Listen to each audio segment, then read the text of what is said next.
Hazırda bir çox insan həkimə müraciət etmədən, analiz vermədən vitamin D qəbul edir və bu həm də aylarla, bəzən illərlə davam edir. Amma problem bundadır ki, bəziləri əslində defisitdə deyil, bəziləri isə düzgün dozada qəbul etmir.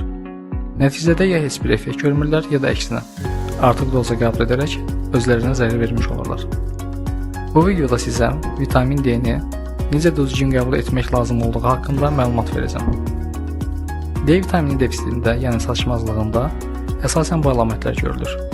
Davamlı halsızlıq və yorğunluq, sümük vəzirli ağrıları, saç tökülməsi, immunitetin zəifləməsi. Bəs defisit niyə olur? Defisit səbəblərinə isə günəş şüasının az qəbul olunması, qapalı mühitdə işləmək, artıq səki və s. aiddir. D vitamininin optimal səviyyəsi qanda 30-50 nanoqram millilitrdir. İndi isə vitamin D-nin düzgün qəbul qaydası haqqında danışaq. D yağda həll olan vitamindir. Yəni yağlı qida ilə qəbul olunanda bağırsaqlardan daha yaxşı sorulur. Bu cəhətdən avokado, yumurta, yağlı süd məhsulları ilə birlikdə qəbul olunması daha yaxşıdır.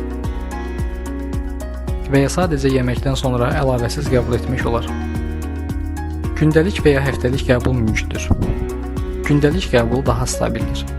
Həftəlik qəbulda daha yüksək doza istifadə olunur. Buna görə də həkim təyinatı ilə qəbulu məqsədə uyğundur. Gün ərzində isə adətən səhəri yeməkdən sonra qəbulu daha effektivdir. Gecə qəbul etdikdə bəzi insanlarda yuxu pozğunluğuna səbəb ola bilər. Defisit varsa, ən az 2 ay qəbuldan sonra təkrar analizdə yoxlanılıb, sonrakı gedişatın necə olacağı barədə nəticəyə gəlinir. Vitamin D-nin qəbul zamanı pasiyentlərin ən çox etdikləri səhvləri deyilsin. Analiz etmədən qəbul etmək, çox yüksək dozaları uzun müddət içmək. Vitamin D nə qədər çox içsəm, o qədər daha yaxşıdır prinsipi ilə işləyən vitamin deyil. Doza həddi aşıldıqda ciddi pozuntular, ürək bulanma, qusma, iştahsızlıq, ürəkdə ritim pozuntuları, böyrək problemləri kimi yan təsirləri müşahidə oluna bilər. Yol verilən digər səhvlərdən biri vitamini yağsız qəbul etmək və ya sadəcə su ilə içməkdir.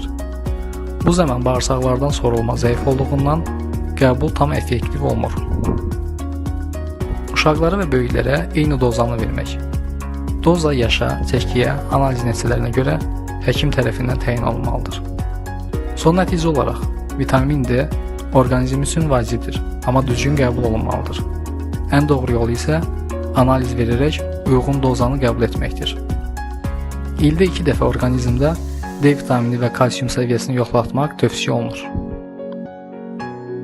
Əgər sağlamlığınız üçün lazım olan tibbi məlumatları öyrənmək istəyirsinizsə, kanala abunə olub izləyə bilərsiniz.